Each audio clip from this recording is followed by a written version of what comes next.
Inaabangan daw ni Harry Roque mga kababayan itong napipintong pagkikita ni US President Donald Trump at itong sinangagba at si Liza. Na timing daw mga kababayan ang paglabas ng police report doon sa kinamatay ng kasama ni Liza Marcos si Paulo Tantoco sa Amerika.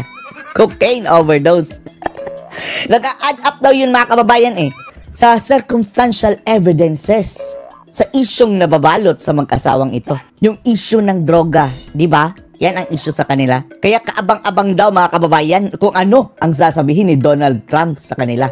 Si Donald Trump mga kababayan, nakilala pa ba naman na lumalaban pagdating dito sa illegal na droga? Sa makatuwid, gusto nga niyang i-replicate ang war on drugs si Tatay Digong Si Tatay Digong na pinatapon ni Ngagba mga kababayan sa The Hague, Netherlands. Aabangan natin yan ha. Panoorin niyo po si Roque ha. Tapos silang sumipsip at talagang kumuha ng appointment kay President Trump, lumabas itong balitang ito, no?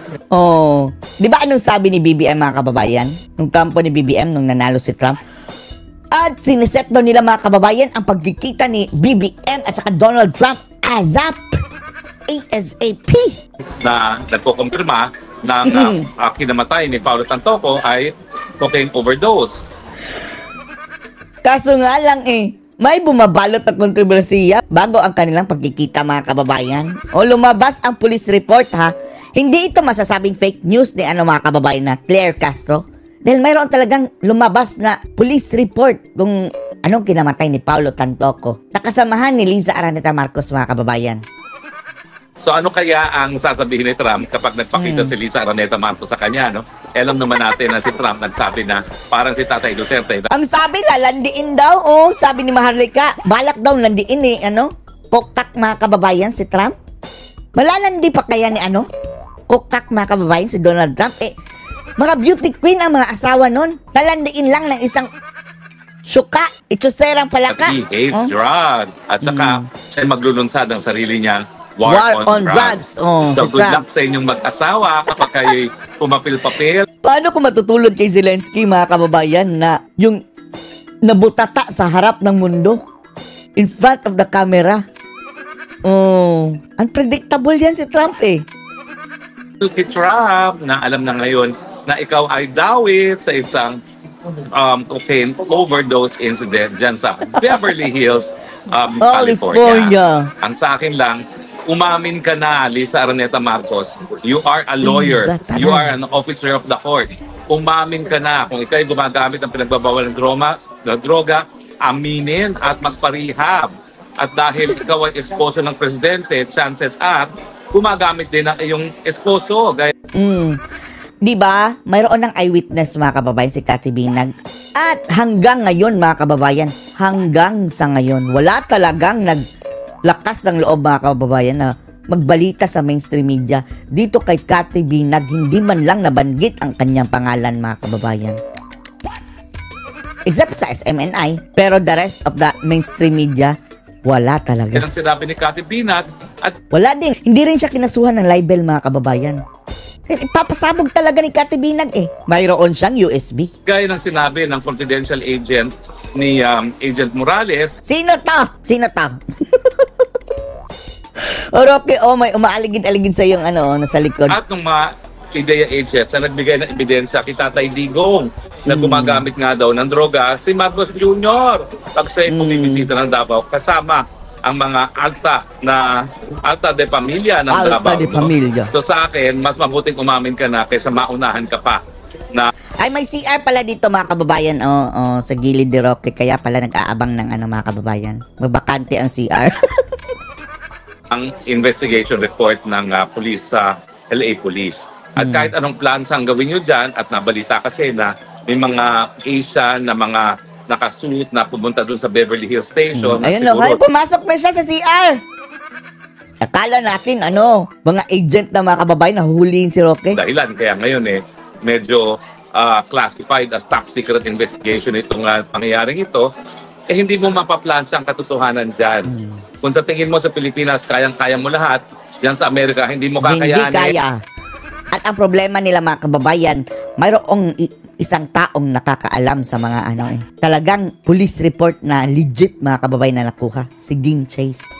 Kaya nga hanggang sa ngayon mga kababayan, hanggat hindi talaga lumalabas sa publiko yung complete police report na nakuha ni Dean Chase. Nanganganib si Dean Chase mga kababayan, baka ewan lang natin, sana nga lang keep him safe. Ang sabi niya mayroon ng mga suspicious na mga sasakyan na umaaligid-aligid sa kanilang bahay. Lalo na droga ang pinag-uusapan. Ang tingin ko, lalabas ang totoo, mas mabuti kung umamin ka na. Huwag mo nang antayin ang report kung saan ikukumpirma na isa ka sa mga persons of interest o kaya naman kakasuhan dahil sa reckless endangerment at saka possession and use of narcotics sa Amerika. Abay, come to think of it, baka ikaw ay pinakaunang first lady na dawit dyan. Another first for Bagong Pilipinas, no? Bagong Pilipinas na naman mga kababayan under Marcos administration. Hay nako.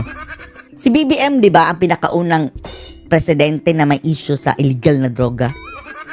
Issue lang naman mga kababayan, hindi natin sinasabing kumpirmado.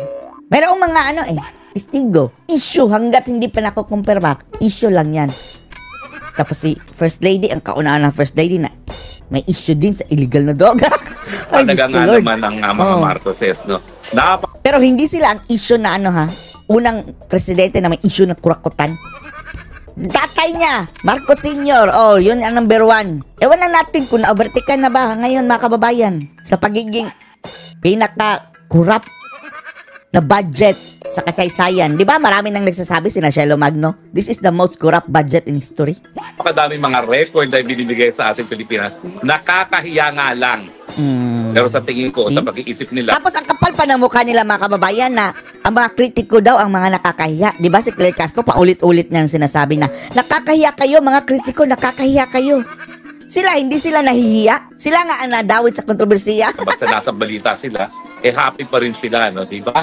Di ba talaga mag-iisip? Mga bangag. Kapag naka-influence ng cocaine. Kaya mga kaibigan, say no to cocaine, say no to drugs. Dahil nakakasira talaga ng buhay ang mga droga niyan. Tignan ninyo ang mangyayari sa mga Marcos pag nagkaroon ng kumpirmasyon na dawit itong Liza Araneta Marcos dito. Ano na mangyayari sa mga Marcoses? Tapos na po yan. Kahit anong sabihin ni Ante Claire, hindi na po niya mapaplan. Wala nang ibang bukang bibig si Claire Castro kundi fake news. Wala na kasi ibang explanation mga kababayan, fake news. Tusot na yan at hindi na siya mapapatawad sa kahihiyan na ibinigay niya sa bayan pag nakumpirma po ang kanyang paggamit ng droga at yung kanyang papel doon sa pagpigil na pagkuha ng tulong para kay Paulo Tantoco. At ulitin ko po, naman tayo nakikiramay sa pamilyang Tantoco, sana po, paglaban naman nila ang katarungan para sa kanilang namatay na kaanak. Senator Amy Marcos wants official word from Malacanang. Ito na mga kababayan, si Amy, kalaban sila ni Liza for your information mga kababayan. Ang sabi niya, si BBM lang daw mga kababayan ang hindi niya kayang awayin, ganyan, ipagkanulo. Pero, ibang usapan na daw kapag sinalulong mga kababayan. Sabi niya, lulong. Ang tawag niya kay Liza Marcos. Lolong. Ewan na natin kung anong, buhaya ba na lolong o lulong, pulburon. Tapos, yung isa si Romualdez, lalay na buhaya. As Augustans heir Paulo Tantoco.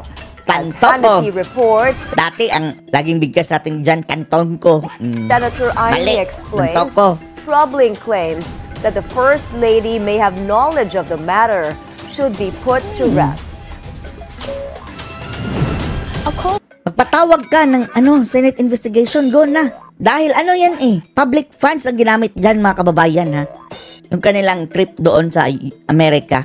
For answers from the president's own sister, Senator Amy Marcos wants Malacanang to report on the death of Paulo Tantoco. Ituloy niyo yung PDEA leaks dahil connected ito mga kababayan. Who died in Los Angeles on March 8. She notes reports that Tantoco was part of the entourage of First Lady Liza Araneta Marcos for the Manila International Film Festival in LA. The 44-year-old Rustans... ito mga kababayan, isampan niyo ito kay Claire Castro. Ano sabi niyang fake news? Website. Puntahan ito yung mga kababayan. Puntahan nyo. Tapos i-type nyo yung pangalan. Andun. Ito legit na website.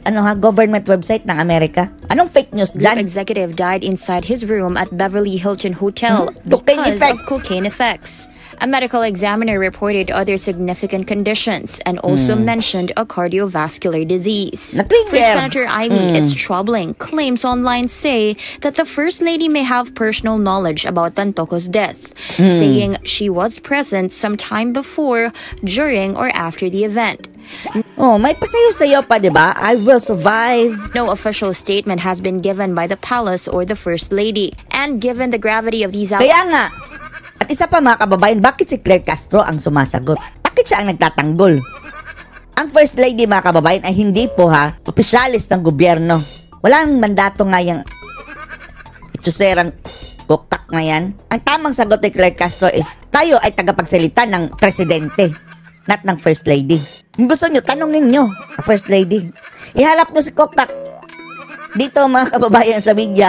Allegations. Senator Amy calls for a comprehensive report from Malacanang, which could help put an end to the questions still swirling around Tantoco's death. Whether direct or indirect involvement. Palibasa mga kababayan, ang sabi, yan si Koktak talaga ang bida-bida daw dyan sa PCO. Kaya nga nagkakanggulo-gulo dyan. Ilang press secretary na ang inilagay. Parang naging amo nila dyan mga kababayan is Koktak. Involvement of the First Lady or her whereabouts during the incident, it should be included in the report. The palace has yet to release a statement. But Malacanang... Antayin natin ito mga kababayan dahil maglalabas ng official police report itong Beverly Hills. denies to comment on the death of the Rustans heir. Presidential Communications Secretary Dave Gomez explains. O si Dave Gomez, mga kababayan, no comment. Tapos si Claire Ring, ha? Mas maangas pa mga kababayan. Death is a private family matter. Paulo Tantoco's death was ruled confidential. Aside from being part of the Rustans group, Tantoco's widow, Dina, is also the Malacanang Deputy Social Secretary. Oh, yan mga kababayan. Asawa siya.